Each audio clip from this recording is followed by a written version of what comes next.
Thank you very much, Chris. It's great to be here. Thank you for coming. I want to actually start by just talking a little bit about Anna. Anna came to me through a mutual colleague in Alaska because she was interested in getting a grant to go to Antarctica with the Artists and Writers program that the National Science Foundation funds. And most artists and writers that go to Antarctica want to go to the National Geographic Antarctica, meaning penguins and seals and killer whales and stuff. And Anna wanted to go up on the ice sheet where it's flat and white and boring. And I remember thinking when she came to talk to me, okay, lady, if you want to come into our lab and paint white stuff, go for it, you know. I don't know about this. And it's funny because over the years, other colleagues that have known Anna have sort of joked about the same thing, like, why doesn't she just submit a bunch of white pieces of paper? I mean, that's all that's out there. And this was very naive of us, because of course we scientists that work on ice should have known better. We love this stuff. It's beautiful. And Anna somehow figured this out in spite of our skepticism. And as I think you'll see when you see her work, she's done a fabulous job of proving us wrong. But my real goal now is to just talk a little bit about the science that I do, that we do in Antarctica and Greenland in particular, and to try to give you some feel for what kind of discoveries are made and why they're important, but also to talk about the beauty of it all. A lot of the work that I do gets interpreted by people that talk to me about it in the context of global warming. It's extremely difficult to talk to, say, a New York Times reporter who's heard that I've published a new paper in a leading journal, and they call me up and they say, so what does this have to do with global warming? And over the years, I've learned that when it doesn't have anything to do with what they want it to be about, to say, it's totally irrelevant. Do you still want to talk to me? And they usually hang up at that point. Not all of this is about climate change in the future. Some of it is just about understanding how the system works. And I'm mostly going to talk about that now. So, but back to the beauty of it. This is a photo I took on the Antarctic Peninsula, the bit of Antarctica that sticks up towards South America. And this is the sort of National Geographic Antarctica. There are seals swimming around in this bay, which we saw. No penguins on this particular trip, but this is sea ice, which has been floating around in this bay, and it's summer, and it's melted, and it's drifted onto shore. But up on the summit here of this mountain, this is actually really tall. It's about 10,000 feet above me. It doesn't look like that. It's big. It's far away. Colleagues of mine from the British Antarctic Survey drilled an ice core up there. And what I do, what most of my work is involved, is drilling into this ice to get at ancient ice, snow that fell tens or hundreds or thousands of years ago, and to extract information from it about how our climate and how the ice itself has changed through time. We are, of course, interested in what's happening now, and one of the things that's happening now is that the great ice sheets, Greenland and Antarctica, everything you see in color here is ice. And what's shown is a color map based on satellite data of the rate of thinning or thickening of that ice. If it's blue, it's thickening. If it's red, it's thinning. And the basic picture is that the margins of the ice sheets are thinning and contributing to sea level rise. And that's important and interesting. This is a photo taken, I think this actually may be a satellite photo, of one of the camps that Anna visited at the central part of West Antarctica. I should back up. We're right about here in Antarctica.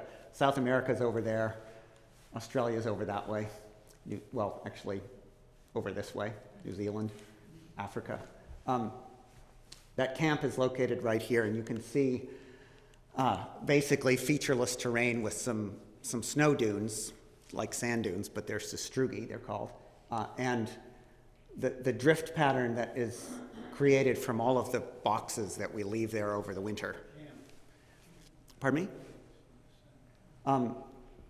And what we're going to do is below that surface is 3,000 meters, a couple of miles of ice. And the snow that falls here doesn't melt, it just gets buried by new snow. And so it travels downwards into the wall there, and we can go and drill it and get ancient snow. So here's a picture from the surface a couple meters down. And a wonderful thing to do in these settings is to dig 2 pits like this and cover one of them up so the sun doesn't get in.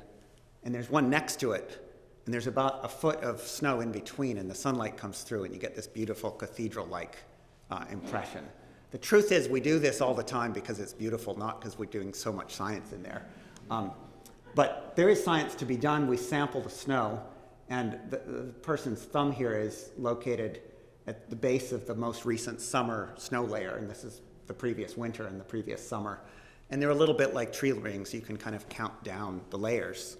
But this is just a couple of meters. There's thousands of meters of snow below this person, and it's all being compressed, so it's turning into solid ice. To extract an ice core from a place like that that's so deep, you wind up using a fair amount of technology. It's fairly simple technology in concept, but there's a lot actually that goes into it. The ice is flowing, and you have to deal with the fact that, well, you don't want the drill to get stuck. It's about $1 million piece of equipment. So a large infrastructure was created. This is called the arch. A large pit was dug to allow this rotating apparatus to put the drill into the ground. Here's the core barrel itself, and what comes out of this is a beautiful object. This is about 2,600 meters below the surface at the West Antarctic Ice Sheet Divide, the center of the West Antarctic Ice Sheet. And for the most part, the ice is absolutely crystal clear. It's the most beautiful, sort of pure, clear ice. There's no bubbles visible in it if it's very deep, because there's air in the ice, but it's been compressed out by the great pressure. In this particular picture, though, there's a dust layer from a local volcano that erupted 20,000 years ago, or whatever age that is, I can't remember. And you can see this as a nice layer in the ice. And we can use the geochemistry of these layers actually to get dates to figure out what the precise age of the ice is. And then we bring all this ice back to the National Ice Core Laboratory in Denver, actually in Lakewood, west of Denver in Colorado. And it's minus 40 degrees in here, and there's something like 20 kilometers, 15 miles or so of ice from various parts of the world, the polar regions and also alpine glaciers around the world, stored there. And then this beautiful ice that we've worked so hard to get out of Antarctica and keep frozen, we then destroy. You can see here in this beaker little bubbles that are appearing in this ice which contain ancient air. I don't know how old this particular piece is, but the oldest ice that's been retrieved from Antarctica is over 800,000 years old. And from these measurements, from these collections of samples, we have a record of a lot of different things in the atmosphere, including the carbon dioxide level, going back that far, almost 1 million years. So I could talk forever about the various important discoveries that have been made through this research, but I want to talk in particular about what I think is probably the most surprising discovery that was made in the early 90s by researchers working in Greenland. This is data from an ice core in central Greenland. The x-axis shows the age before present in thousands of years. So this is 60,000 years ago. This is essentially today. And on the y-axis is something called the oxygen isotope ratio. And I'm not going to tell you anything about it now. I'm happy to answer questions later. But in essence, this is a measure of past temperature. And what you're seeing is it's warm today. It's been warm for about 10,000 years. This is the so-called Holocene period. Most of human evolution, as we think of it at least, has happened in this time period. And all of civilization has happened in this time period. Before the Holocene in Greenland, well, we've known for a very long time there was an ice age 20,000 years ago. Seattle was covered in a couple miles of ice, for example. Bellingham was covered in even more ice. We knew it was colder, and that's what this shows, but it also shows that there were very rapid fluctuations in temperature that occurred through time. And prior to the early 90s, when this ice core was drilled, we only had a vague notion that this had happened, and we really had no idea how quickly it had happened. And in fact, a colleague of mine at the University of Washington, a very famous atmospheric scientist, in the previous version of his textbook, there's actually a sentence that essentially says, this cannot happen. And here's all the physics explaining why this can't happen. And then this ice core came along and said, you got to rewrite your book. So I'm going to now blow up this graph. into this little section of this record from about 10 to 20,000 years ago, 12 to 15 actually. And this is the same measurement. This is a rapid warming event, and this is a rapid cooling event. And there's a bunch of these kinds of things, but this is a particularly dramatic one. This is about 15 degrees Fahrenheit of warming at the summit of the Greenland ice sheet in about 50 years. So just think for a minute about what it would be like to live in Bellingham, and next year it's a degree warmer on average than this year, and it keeps going like that for 20 years or so. And then suddenly it's just always 15 degrees warmer. That's, if you're the owner of the Baker ski area, where it's typically just around the freezing point, this is bad news, right? This is a major, major climate change. Now, when this work was originally done, it was thought that perhaps this was a global change in temperature. It turns out that this is a fairly localized change. There weren't changes that large anywhere, except the high latitudes of the northern hemisphere. But the impacts of these events were felt everywhere. So this wasn't a global warming thing. It actually cooled in some places and warmed in others, which is a really important distinction from what is happening now. This is a record from Antarctica that we just finished last year, essentially. Same time scale, 60,000 years, oxygen isotope ratio, essentially temperature again.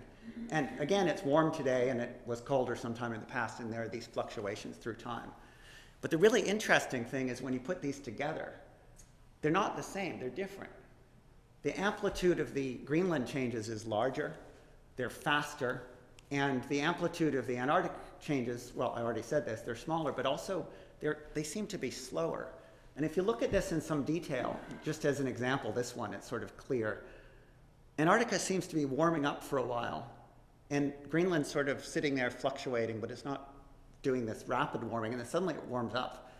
And almost all of these events are synchronous in that the rapid warming occurs right at the top of the Antarctic warming, and then they both cool together. And this has been vaguely known for probably 15 years now, but working out why this is has just been an interesting scientific discovery, a scientific journey for the scientific community. Why does it work this way? The answer that we think is correct, that just a few years ago I thought was wrong, but I'm increasingly of the opinion it's right, is that what's happening is large changes in the ocean circulation. The ocean and the atmosphere transfer heat from the equator towards the poles, but they also transfer heat between the two hemispheres, the southern and northern hemisphere. And this little movie is just showing from a computer simulation a big sophisticated supercomputer climate model going from 18,000 years ago to 12,000 years ago, roughly the same time period that I was just showing you in that blow up. The red is the Greenland simulation, and the blue is the Antarctic simulation. These are the estimates of temperature in those two locations from the model. And what's shown here let me actually start this over. What's shown here are the change in the temperatures of the ocean, going from north, this is 80 degrees north to 80 degrees south. In the Atlantic Ocean, this is the depth of the ocean. And the colors are how much different from average the temperature is. And this is another measure, essentially, of the ocean current flow that I won't talk about in detail. But what happens at this abrupt warming event in Greenland is a sudden change in the ocean circulation, which transfers heat, changes how much heat is transferred between the hemispheres. And you can see there's this very interesting and sort of complex pattern of colder and warmer and warmer and colder and warmer that occurs through time. And the fidelity of this model and the data is remarkably good, actually. Again, I wasn't convinced of this just a few years ago, but as we've done more and more work, as better computer models have been produced, the degree to which the theory as encapsulated in the computer model, which is just put physics of ocean circulation, and the results that we actually observe on the planet, I think it's compelling. So what this tells us is that the system has this interesting complexity. It can naturally do all kinds of complex things. Temperatures can change quite dramatically in certain parts of the planet and change in another way in another part of the planet. Again, none of this was known 20 years ago. It's a new discovery, and it's a new understanding about how the system works. So That's sort of esoteric. It's interesting. Why does it matter? Well, I already showed you in a different way that the margins of the ice sheets are changing. And this, again, is showing the rate of thinning of the Antarctic ice sheet. And the greatest thinning is occurring in this part of Antarctica, quite close well, it's 500 kilometers away, but it's the same part of Antarctica where this ice core was drilled. And the red is showing the places where the thinning is happening the fastest and where the greatest amount of ice is going into the sea and contributing to sea level rise. This is Pine Island Glacier. This front of ice here, as viewed from a ship, is about 100 meters tall, maybe 200 meters tall. But this is a floating glacier. There's 90% of it's below the water. So this is a large amount of ice. It's a kilometer or two thick. And this thing is collapsing. It's breaking up. It's falling into the ocean. And really just in the last few years, it's become clear why. It's not just, quote, global warming. It actually has nothing to do with warmer air temperatures. It has to do with warmer ocean temperatures. This is a map of Antarctica, again, showing now in detail the rate of thinning of the floating ice shelves that come off the continent and into the sea where they collapse. And shown around in color is the mean ocean temperature, just sort of schematically. Basically, it's warm water over here. And that warm water is getting under the edge of the ice shelf, under the edge of the ice sheet, and causing it to melt at a very rapid rate. The units here, the brightest red is 7 meters per year of melt. Very, very fast. This then is a blow-up of this area, the Pine Island Glacier area, and it's showing, it's just a topographic map, essentially. It's showing where it's deep, out in the deep ocean here, over 1,000 meters, and the yellow is the continental shelf. And what is and Pine Island Glacier is over here. This is this area that's thinning very rapidly. And what's happening is that warm water, even though it's Antarctica, the air temperature might be minus 40, the water is relatively warm. It's 2 degrees Celsius. And that stuff laps up onto the continental shelf and gets up against the edge of the ice, and it's much warmer than the ice, and it melts the ice. Our record of observations about the climate in Antarctica is from direct measurements, from instruments, from temperature records. It's very, very short. This shows from 1800 to 2000 the temperature data we have for West Antarctica. There's actually only one weather station with any significant amount of data there in the center of the ice sheet, near where we drilled the ice core. And if we just had this information, we would say, oh, it's been warming up for the last 50 years. The ice core record, which goes back thousands of years, and I'm just showing the top 200 years, shows that, yeah, that mimics the temperature record. It's going up, but there's all these fluctuations on top of that. And it turns out that every single one of these large warming events is actually an El Nino event. How many people don't know what El Nino is at all? Have you heard that term? Okay, so the tropical Pacific warms up during El Nino years. You have increased rainfall in California. You usually have lousy skiing in Seattle. You also have climate changes in Antarctica. And here's a nice little movie showing how the tropical Pacific and Antarctica, and for that matter, California and Washington are related to each other. This is a computer model simulation of, I keep walking away from the mic, of the atmospheric circulation and the cloudiness over the course of a year. Every time it turns red in this movie, there's precipitation occurring. And what you can see are these beautiful tendrils of moisture that emanate from the tropics and head down to Antarctica and periodically actually cross right over the West Antarctic ice sheet here. This is how moisture gets to Antarctica. The Pine Island Glacier area that I was just talking about is located right about here, and you can see once in a while it's getting hit by storms. Those storms are obviously, there's wind associated with this, and the wind is blowing on the ocean, and the ocean is responding to that wind. And what we've discovered, I shouldn't say we so much here, this is mostly colleagues in Britain who have done this. This is a cross-section of the area in front of Pine Island Glacier. There's the schematic of the glacier, and the colors are the temperature of the water. This is an El Nino year. This is a La Nina year. This is the same thing, but in map view. This is the flooding of the continental shelf by this warm water. basically what's happening is that when the winds are strong, it's pushing the water up against the ice sheet, and when they're weak, they're not. It's way more complex than the Earth is getting warmer and the ice is melting. That's the main message I'm trying to get across here. So all of this has to do, of course, with our future, because the melting of those ice sheets is now contributing to sea level and has the potential to contribute to sea level in the future. This is a graph from the latest Intergovernmental Panel on Climate Change report. In 2007, that community published a report in which they said our top estimate for sea level rise by 2100 is 59 centimeters, but we're not including the ice sheets because we don't really know what's going to happen. In the intervening 5 or 6 years, a lot has been learned, like what I just illustrated. And it's now actually very clear the ice sheets are contributing to sea level and will probably do more. The red curve shows what's going to happen, according to the IPCC, if we keep burning fossil fuel at the rate we're doing. The blue curve is the unrealistic one because it assumes we've done something about that. The minimum value, the minimum estimate for the red curve is about 80 centimeters.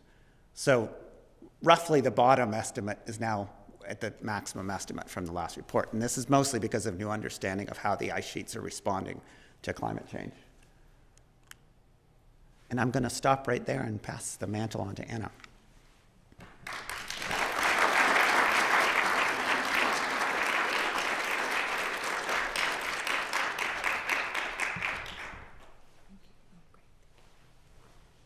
Thanks, Eric. And thanks also to the Whatcom Museum and in particular Barbara Matilsky for organizing the Vanishing Ice exhibition and all the program. And I know there was a lot of people involved in all of the programming, and I'm glad to be a part of that, and thank you all for coming today.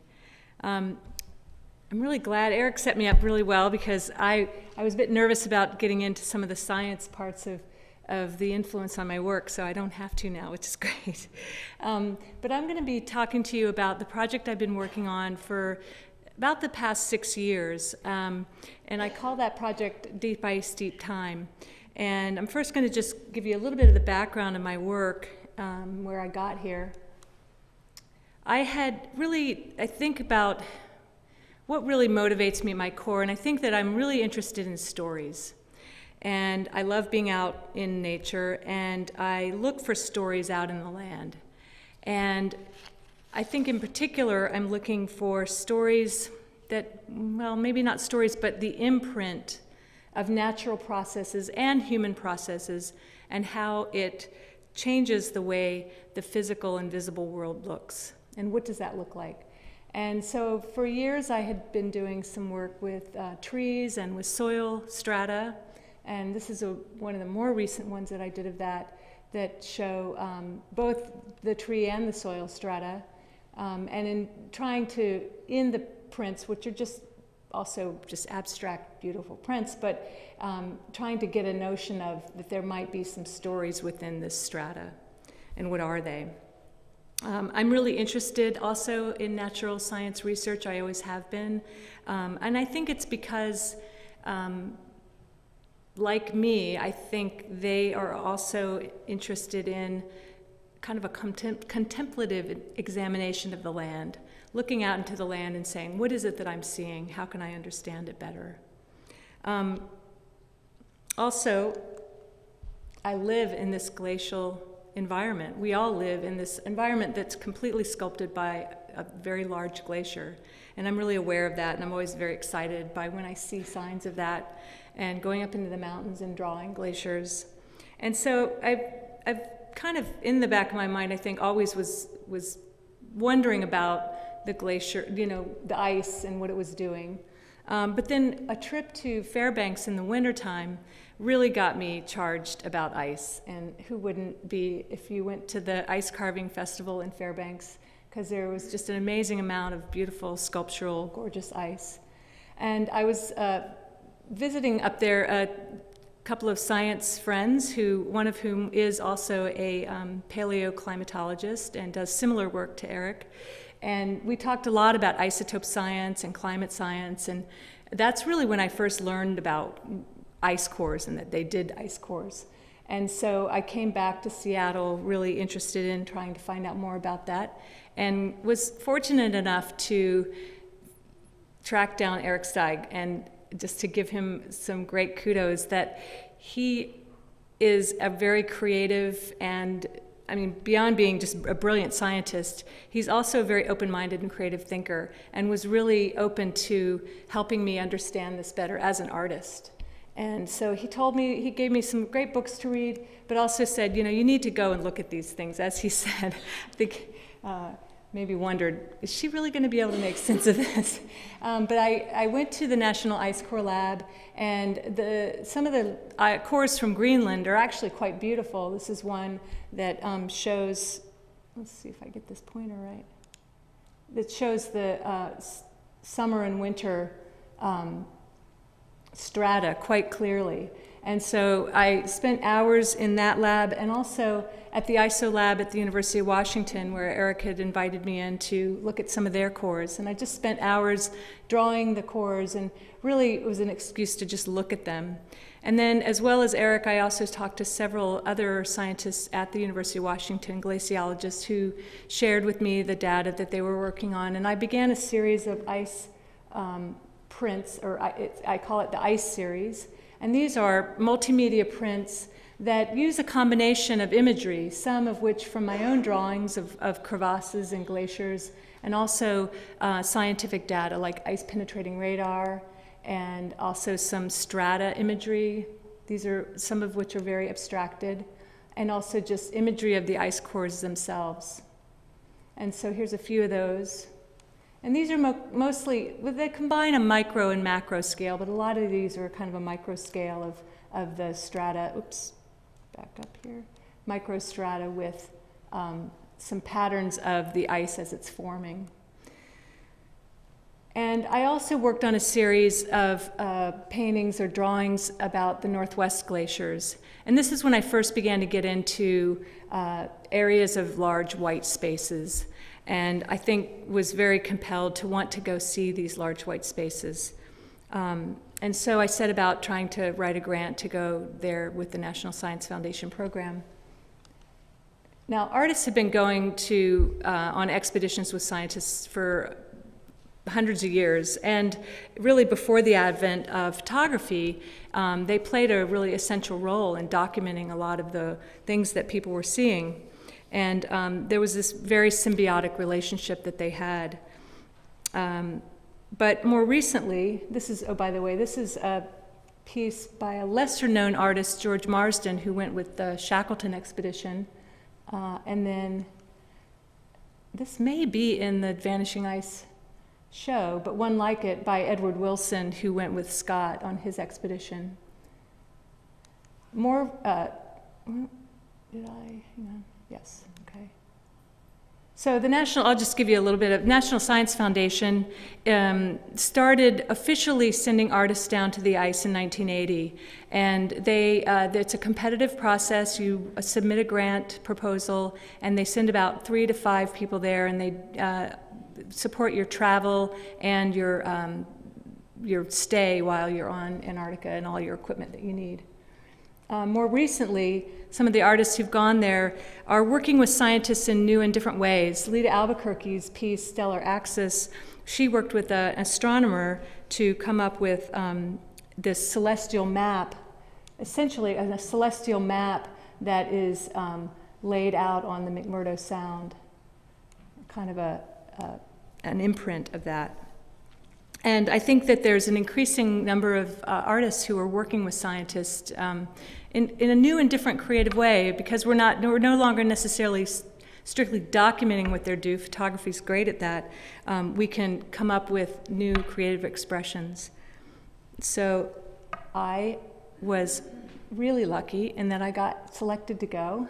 And for most people going to Antarctica, it begins with a very large plane ride. Really sets you up for being very excited to be there. And I am missing a slide, maybe? I am missing a slide, okay. Anyway, there's a couple of days in the main station, McMurdo Sound, McMurdo Station, where you learn a little bit about how to be safe on the ice. And then I headed out to West Antarctica, which I'm glad you had the maps there to show where I went, in the middle of the West Antarctic ice sheet, where it looks like this. And the arch that Eric was talking about, this is it. It's mostly buried by the snow. And it's 40 feet tall, so it's probably about this far under the snow. And it's quite a large building, and I spent most of my time in this just flat white space. It truly looks like this. That day in particular, it was overcast. It wasn't a whiteout, there wasn't any fog or anything, but the overcast light created it turned everything into a solid white. I also spent time in the arch, and this is the same photo, but just to give you my perspective of it, it was really impressive for me to go to this place. I'm thinking, you know, you're in the middle of, essentially you feel like you're in the middle of nowhere, and yet there's this amazingly complex technology that has to go 2 miles into the ice. I mean, if you think about what it takes, there's incredible pressures at that depth to drill to even get the ice up, and I was really impressed with the technology that was involved in that.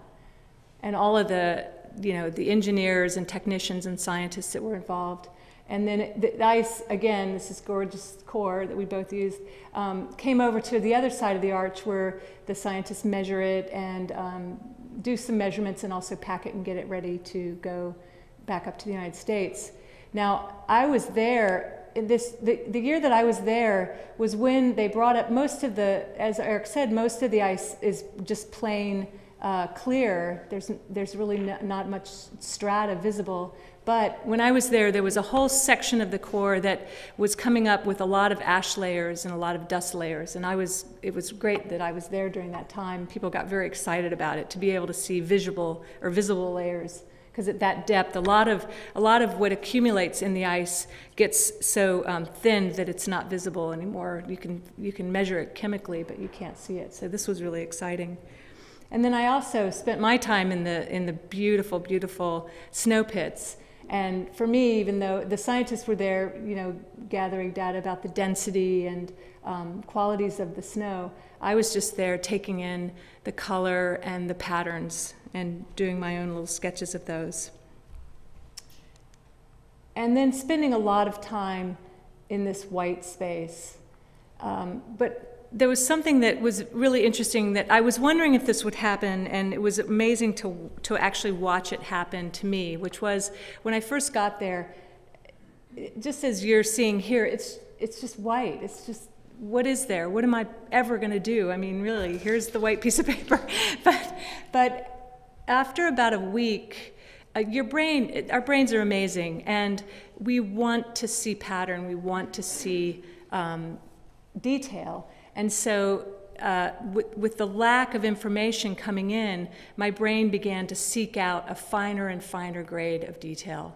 And what once seemed like just plain white, I began to realize that in fact this place was ever changing. The sky, the light that would come through some of the clouds was always changing. It would sometimes be yellow, sometimes be purple. Sometimes it would actually be sunny occasionally, and you could see a lot of details in the snow. And it was actually quite a dynamic environment. I mean, I would set up to draw, and inevitably within a half an hour to an hour, it would be a different scene. And so I came back with all of that experience and set about making a series of large white paintings with details. This one, my main goals in these paintings were to, first of all, just try to capture a sense of the scale and our imprint on this place. So here's this large white expanse of snow with the arch that is very much there, but it's really a very small part of this place. And again, the ice runway with a twin otter plane landing, it would come and go. And then this one with the, I must be on a, hang on a second, whoops.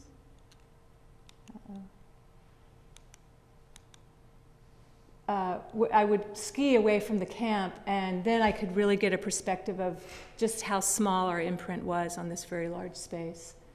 And this is the camp in the distance in my ski tracks. And then I also did a series of small etchings that were really just little stories of the place. And I'm sorry, I'm having a technical difficulty in that it's switching. It's going to a slideshow mode. Doing it itself? Yeah, I think so. Now it's stopping.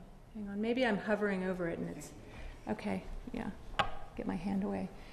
So these just show what the camp looked like. I mean, you know, there's the snow and then there's all the equipment that's on it, and it's just really a way of kind of telling a story. And then I continued the ice series, and these began to get bigger. I still was working with this micro scale of an ice core and some of the melt layers in this particular piece, but also the larger macro scale of the ice sheet itself, and kind of an abstracted idea of, yeah, I keep hitting this, an abstracted idea of the ice core going down into the ice sheet. And then similar to the one here at Vanishing Ice, some of these are combining the two, micro and macro. Yeah, it's happening again. Okay. And I'm really glad Eric explained a little bit about Pine Island Glacier and the edges and how dynamic they are, because being up on the ice sheet, it was an incredibly stable place. You know, standing in the middle of the ice sheet, it seemed like it went on forever. It was not changing at all. And yet, in fact, the edges of the West Antarctic ice sheet are very much changing and very dynamic. And so I really wanted to create a series of prints that alluded to that. And so this is one that is just getting at the Pine Island Basin. And then some of these paintings that were similar to the West Antarctic, or the WAIS Divide paintings, that combine the sort of the stability of this large ice sheet with the breakup of the edge, or the collapse, essentially, of the edges. And so these are sort of abstracted. And this one is, again, a large chunk of a ice shelf collapsing. So that same year, I was invited with Eric and his colleague here at Western Washington University, Doug Clark, and they are doing some research about North Pacific and trying to better understand the climate in the North Pacific. And so they were drilling an ice core up on Mount Waddington, which is in British Columbia. And I was invited to come up to see that and be in that environment. And it was a wonderful opportunity because this is a much less complex ice core, mostly because it's a much shallower ice core. They were drilling only a couple of 100 meters. But it gave me an opportunity to see in kind of a better detail, because it was more or less complex. It allowed me to really understand the operation and what they were doing. And so this is the drill, and me trying to draw out there. Fortunately, I was there during a very beautiful time. It was very stormy there that year. I was lucky. And then I came back and did a series of these drawings and paintings that were also trying to kind of put the context of our being there into the larger space of this environment. And also some smaller detailed etchings of the camp and what that was like, and the journey up there, what that was like. And so this was a suite of etchings that I did about a year ago to this year. And then, you know, ever since, so now I really wanted to talk about the most recent project that I've been working on that's ongoing right now. And it really began several years ago. I've been wanting to, as I said earlier, I've been really struggling to try and communicate a sense of the scale of these projects. I mean, to talk about 3,500 meters of ice or 2 miles of ice. What is that? I mean, we can, I walk 2 miles, I understand that, but to actually lay out 2 miles of ice end to end, my brain can't really conceive of that. And so I was trying to come up with some kind of art project that would at least allude to that or grapple with that. And so largely because of my background, and I've studied medieval history, and so I was aware of reliquaries in history, and so I came up with this idea of creating reliquaries for both of the ice core projects. The reliquaries are, if you don't know, they're various cultures have created them over time. With Middle Ages and Christianity, they would put parts of saints and other important people into little containers and contain them in these boxes that were then worshipped, and they were very sacred objects. And I was feeling that the water from these ice cores, that there is a sacredness to them. They offer us a lot of wisdom. And while I don't necessarily think of them as religious objects, I do think of them as very special and important things. And so I created these ampules from lab glass. And again, Eric Steig was very generous in allowing me to come into the ISO lab and create these and also access the samples from the water to put, then I put in each of these, I put a small amount of water from each meter of the core. And then I began with the Mount Waddington core because of its smaller scale. It would be a much less complex piece to try to work out first. And so the ampules, the part of Mount Waddington essentially is the box, the reliquary itself with the ampules in it. And then it is surrounded by 142 silk organza tubes that have print of each meter of the core. Because one of the things the scientists do is they take high-resolution scans of each core, and so I got those and printed them onto these and made these tubes that then surround the reliquary and create a contemplative space to just be with and have wonder about, try to convey my wonder about this beautiful science. And then I also collaborated with sound artist Steve Peters, who made an 8-channel audio piece that was taken from field recordings of the glacier melting up on Mount Baker. And that was going on in the space, and it made for, if you were lucky enough to get in there with nobody else in there, it made for a really lovely visit.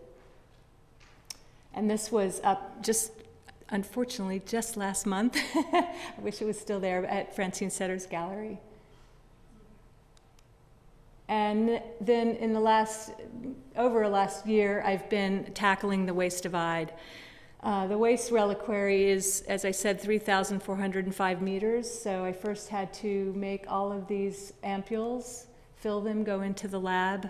That took many, many months. And then they're being sewn onto these panels. These are silk panels that are dyed different colors that correspond to the different parts of the ice core. And then they're hung at a level that corresponds to the isotope signature, and that again is a proxy for temperature. And so when it's completed, out here, and here is a detail of them, each one of these is numbered with the water and then sewn onto these panels. And in its entirety, it'll be about a 22-foot long piece, and it will create a graph of the temperature record for the last 68,000 years of West Antarctica in kind of an abstract installation piece. Look for it someday soon. Then finally, in continuing this work, I'm really been, this is working with the scientists and going into these landscapes has just been a profound experience for me, and it has definitely altered the course of my work. And I was fortunate enough to be invited along again with Doug Clark and Eric Steig's team to go up to another ice field up in British Columbia this summer. And so, and when I went up there, I realized that it really completed the story for me, because I began, and it's kind of in reverse, because I began by looking at ice cores. I then went to a place where they were drilling an ice core, and now I got to go to a place where they were looking at a spot to think about where they might drill an ice core. And some of the science they do to do that is they take GPS measurements to get a sense of the glacier, whether it's moving, and maybe what direction it's moving in.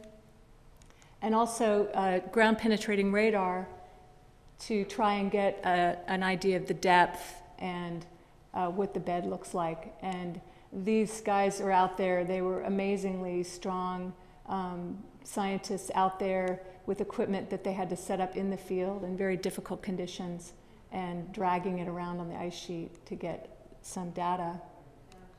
And then also they dug some snow pits, and I thought this was a different view of the snow pits.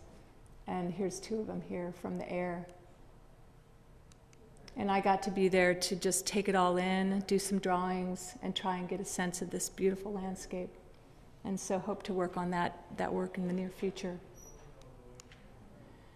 So with that, I just want to thank. There's a bunch of people to thank over the years of this project, but in particular, there's some folks that really stand out who have been incredibly supportive, and in particular today, Whatcom Museum and Chris Brewer and Barbara Matilsky, and also the North Cascades Institute.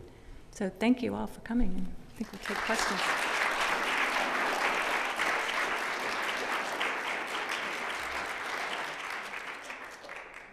We'd like to take a few moments now for you to ask questions of either Dr. Steig or of Anna McKee. Hello, thank you for such a wonderful program. And I wanted to ask you, having toured the North Cascades and seen the extraordinary glacial blue, and been awed by that and wondered how to recreate it, you've done a wonderful job with the silk, which I think was so beautiful and such a great representation of that kind of ethereal, strange color. How long did it take you to come up with that as the medium for your displays? Good question. I think you know, the color has been the most challenging part, because you really can't recreate it. It's light. And I mean, I look at people like James Turrell, and I mean, they're the guys who are really doing that work in incredible ways. But I thought that the silk, I actually have a background in fabric. I studied fiber art as an undergraduate. So it kind of it's funny how long it took me to sort of go, oh, you know, the organza actually is quite great. It didn't seem initially like a very good idea. I was trying to work with glass and even how can I get this ice actually and exhibit that. But I eventually realized that the organza, it's stiff and it dyes beautifully. And the dyes, because again, it's allowing light to come through, it better evokes, I think, the qualities of the ice colors. And I think it was a couple of years ago I realized, oh, duh. And it also has these other qualities of being, I mean, the ice it's really hard and cold, and it seems, and yet it's incredibly fragile. And so the organza has that sort of ephemeral quality that was kind of a different metaphor for it. So thank you.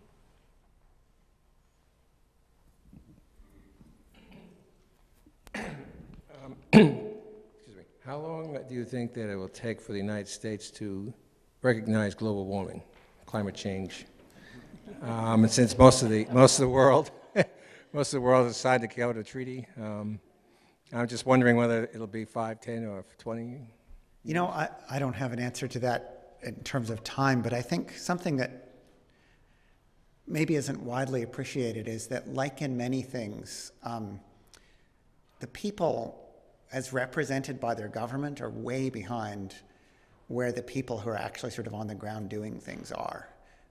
Corporations, including ExxonMobil, there's no debate about this in those communities. I was at a meeting in Iceland recently, and there was this sort of shocking moment. There was 5 people up on stage, all from oil companies, and they were talking about all this oil exploration that they were going to do in the Arctic. And a young woman came up in the question and answer session, and she basically said, how can you do this? How can you be talking about drilling there when you know that the reason it's melting and allowing you to drill there is because of all the fossil fuels you're burning?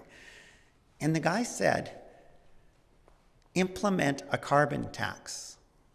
I mean, this was the oil company guy saying, stop yelling at us. You know, it's clear what's happening. I'm not going to debate with you that it's happening.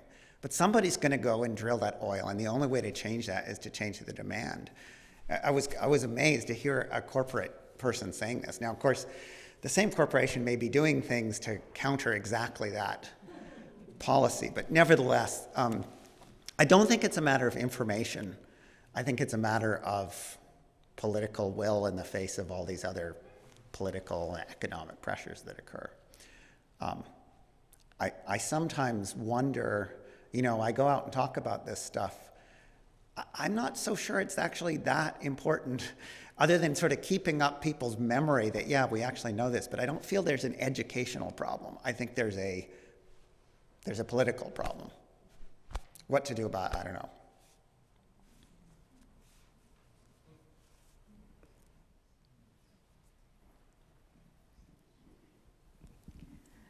I was thinking about trying to educate young people, and I was wondering if either one of you have seen the Happy Feet movies, and if you might comment on them. Have you haven't seen them? Okay, I guess this is to me. I've only seen one of them. I guess, I mean, I liked it. My kids liked it. They didn't talk, they were quite apolitical. They talked about something else, right? Like they sort of made up this story about overfishing or something, which of course is not particularly the issue in Antarctica. Maybe it's an issue, but it's not the big one. So I think one could do better than those movies, I think is what I'd say. I was curious about the sort of much higher temperatures in the past 10,000 years in the Holocene. Are there theories and this has nothing to do with the current amount of carbon, you know, in climate change, but I'm just curious about, do we have ideas about why that happened in the last 10,000 years? Yeah, so actually something you may remember from those graphs, I won't flip back to them, but over the last 10,000 years in both hemispheres, south and north, the average trend has been of cooling. And we've actually known since about 1911 or so, when it was predicted that would be what we'd find when we had more data, that this has to do with the wobble of the Earth around the sun. The tilt of the Earth is sometimes greater. And when it's very great, which it was about 10,000 years ago, it was at a maximum angle, about 24 degrees, as opposed to about 23.5 that it is now. Summers are warmer because you're pointing more at the sun, and winters are correspondingly colder. But at the high latitudes, winter's dark anyway, so it doesn't make any difference. So the dominant thing is the summers are warmer, and that entirely explains that trend. But I should add that one of the many great discoveries from ice cores is the proof of that theory that was devised actually back in the late 1800s, that this would be the cyclicity of ice, of climate through time.